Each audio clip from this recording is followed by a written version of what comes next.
Hey everybody, thanks for watching. My task for the video today is to discuss the names you need to know for Fantasy Football 2019 among the rookie wide receivers. Now, before I get to specific names, it is worth asking the question, how often rookie wide receivers actually make a really big splash for fantasy in their first seasons? Let's take a look.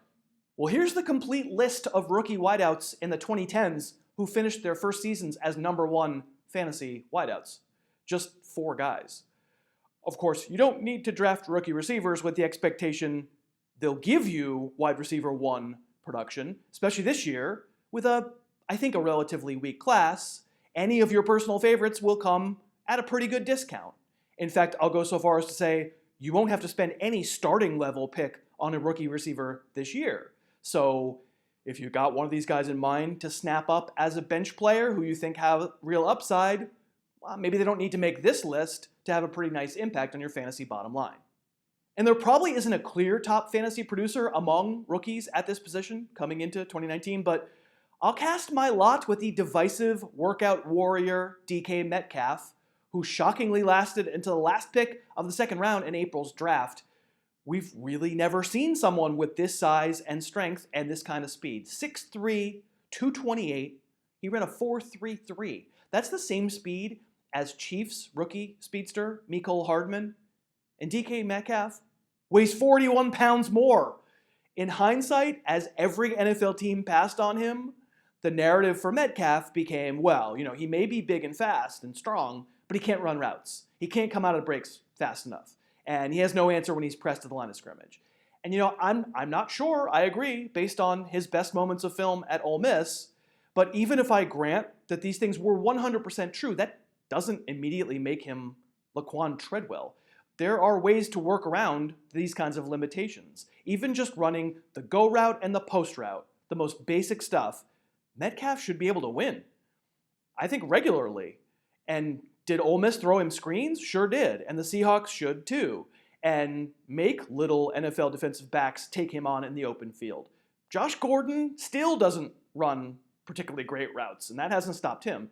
It's actually the weed that has stopped him. If the Seahawks understand who Metcalf is, if they're willing to stick him in there over the likes of David Moore and Jerron Brown, he could make a nice impact right away.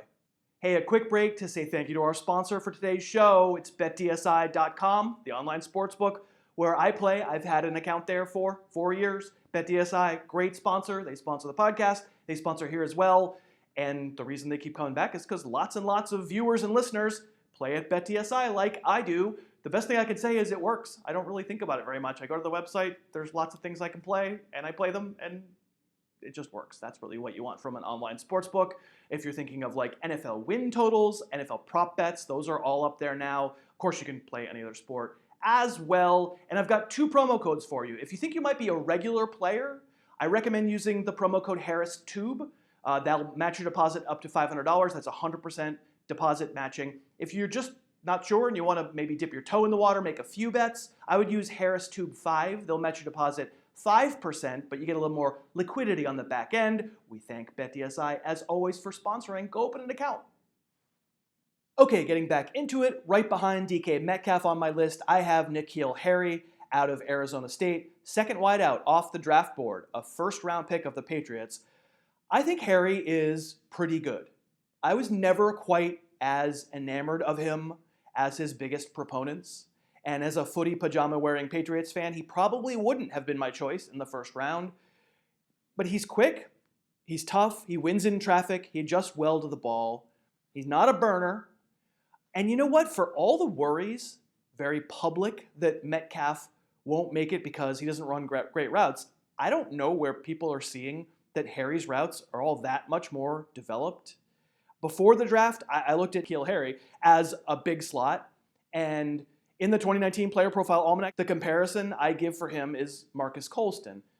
All right, Julian Edelman has kind of a lot of that work on lockdown, but I'm game. If the Patriots want to mix things up, or if they just go like 3 wide on one side and essentially have 2 slot receivers at a time, okay.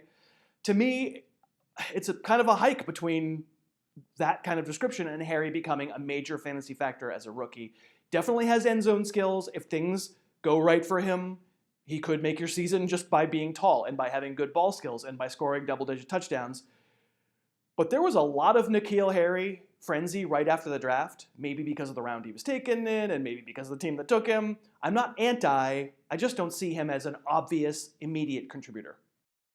The receiver prospect I actually like best for the long term is little Marquise Brown, the first receiver taken in April's draft, nicknamed Hollywood. The Ravens may not be the most immediately lovely and rewarding landing spot, and Brown is coming off of a broken foot, Liz Frank surgery. But let's talk about what he can do when he's at his best. He is the best candidate coming into the league this year to join the Antonio Brown phylum. He sure is little, 5'9", he's 166. I think that might be the weight of one of DK Metcalf's legs, but you can't bump Brown. You can't do it. He's just so incredibly quick. If he's healthy, I mean, I saw him play all over offensive formations at Oklahoma. We don't have testing numbers on him because he wasn't healthy enough through the draft process, but just look at him run, and you know what the deal is. Now, there have been other little fast and quick guys who've had potential and not become phylum members. John Ross, standing in the corner with his hand up. So nothing's guaranteed for Brown, and especially as a rookie, yeah, I mean, I'm skeptical. There's his injured foot. There's Lamar Jackson at quarterback. There's the offensive system. I think we know what's coming, where they're going to try to protect Jackson, the thrower, with lots of reliance on Jackson, the runner, and a lot of shorter throws. Can any Ravens wideout really prove himself reliable over multiple consecutive games? I mean, I would love to see Brown be an outside receiver and go to work, but if he's healthy, I just think likelier he mixes in as a rookie and maybe as a slot guy and maybe as a zone beater and maybe, just not all that exciting on a consistent basis. I have Deebo Samuel next likeliest to give you a rookie year splash. Always seemed at South Carolina. He was almost part running back. He's thick. He's built low to the ground. Kind of a body type wise, you'd say like Ty Montgomery, James Washington. And to be honest, that hasn't always translated super well to the NFL for wide receivers. You can see in the SEC, Samuel clearly has no shortage of explosive plays where he looked like the best player on the field, but he's probably not quite a burner and not quite like a jump ball artist and not really a super freak size-wise at 5'11", 214. He's a playmaker. He's got a good chance to be a playmaker right away for the 49ers, at least as a gadget guy. Maybe more than that. I mean, he's smart. He's a tough open field runner. I mean, he is a really good open field runner. I don't want to undersell that. He was one of the nation's most feared kick returners last year. But I'll admit, I'm not sure that the ways Samuel got open in college as a wide receiver by just being stronger, by sort of just shoving around defensive backs, will happen in the NFL, that he'll separate that way in a structured NFL pass offense. I'll be even more honest. I'm real skeptical he can do that his rookie year. It's going to take some time. He's going to have to hone that technique. I think at baseline, he'll make a few plays where, short catch, long run, open field. He'll play well on special teams. Good guy to have on your NFL roster. Not sure his career ceiling is immensely high. I'll list Parris Campbell of the Colts next. And actually, I'll say almost the opposite thing. I love his career upside. I'd probably take Campbell ahead of Samuel in a dynasty league, and I might think about even higher than that. But if we're talking one season redraft, I think you should be a little more circumspect because, believe me, Parris Campbell was a blast at Ohio State. But if Deebo Samuel has some technique refining to do, Campbell basically has to learn all of it. He wasn't really asked to do a lot as a Buckeye. An example, last year, 74 of his 109 targets traveled 5 yards or fewer in the air. And then he was second in the nation in yards after the catch. Hard in the NFL to earn a consistent living on two-yard receiver screens, right? Just downfield stuff has to happen too. There isn't anything in Campbell's athletic profile makes me think he can't be a more refined route runner at some point after a season or two. I think his upside is that he could be an Odell Beckham type. I just don't think it happens right away. I could be wrong about that. Maybe Ohio State was using him in a way that concealed polish that we don't know that he has, and maybe he'll come to the Colts and immediately supplant a veteran or two and make a huge impact. It's not what I'm counting on. I am, however, interested in him long term, and I'm willing to be surprised. Next, let's talk A.J. Brown, who was DK Metcalf's teammate at Mississippi, actually was selected before Metcalf was. He was taken in the middle of the second round by the Titans. Brown did have a more productive collegiate career than Metcalf, which became a reason that some folks declared he was a better prospect than Metcalf, which I guess the NFL agrees with, but I'm not sure I do, or at least the draft came out that way. It seems to me that when you have a mediocre quarterback and you're trying to protect him with your play calling, the guy who runs 71% of his routes out of the slot is going to be your most productive receiver in a bunch of games. I think Brown has pretty good top-end speed, but I think it's build-up speed. I think he's a little slow off the line. I think he has to win with body position. With the Titans, I don't want to prejudge stuff by situation or depth chart. We have questions about Marcus Mariota. Tennessee signed Adam Humphries this winter, so Brown wouldn't seem to be a great candidate to do a lot of work from the slot again. I guess I view Brown as sort of a shorter, slower Corey Davis, and if I'm not that enthused about drafting Corey Davis in his third year, I'm probably not all that excited about Brown in his first. Next up, let's do the UMass kid. I spent part of my year in Amherst, Massachusetts. Isabella was the talk of the town in that particular part of the country. He goes the second round to the Cardinals, who are trying to revamp their entire arsenal to look a little more air raid, a little less terrible. There's no doubting Andy Isabella's speed. He's a track star. When he gets going, no defensive back is going to win a foot race with him. That's really his only above average quality.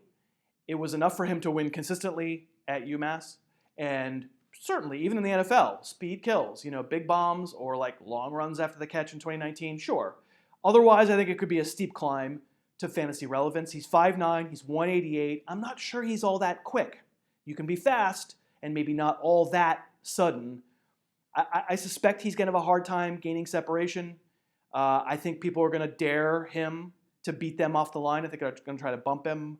The comp that I give Isabella in the ALMANAC is John Brown. And, well, John Brown used to play in Arizona. As part of a potential rotation in the Arizona receiving corps, could be a lot of guys in that rotation. I think the best Isabella's rookie year is likely to be is up and down. And there are lots of other rookie receiver names that I didn't mention, and maybe you're outraged. There's Hakeem Butler. There is Mecole Hardman. I did mention him momentarily. There's Darius Slayton, who could inherit a role with the Giants. I think, though, with those kind of players, we need to see it first. In a redraft league, these are waiver wire guys who will add once they start producing. There's just a lot of receivers in the NFL. Now, for Dynasty, all those names and more are very draftable and should be added in Dynasty leagues. And I would say Parris Campbell is the one who jumps up for me a little bit. I'd put him in my top 4 along with the other 3 that I mentioned off the top as my kind of core group of Dynasty guys that I like. But maybe you have a different opinion. We'd like to hear it down in the comments. Thank you very much for watching. Remember to check out that link and find out about getting the Almanac, and we'll see you next time. We are going to give away 2 copies of the Harris Football Player Profile Almanac. We're going to have 2 drawings. One will be for new subscribers, so if you're not a subscriber of the channel, subscribe and you'll be entered to win a free copy. And if you already are a subscriber, all you have to do is enter a comment in this video with the hashtag Almanac. You will also be entered. We'll announce the winners on Friday, August 16th.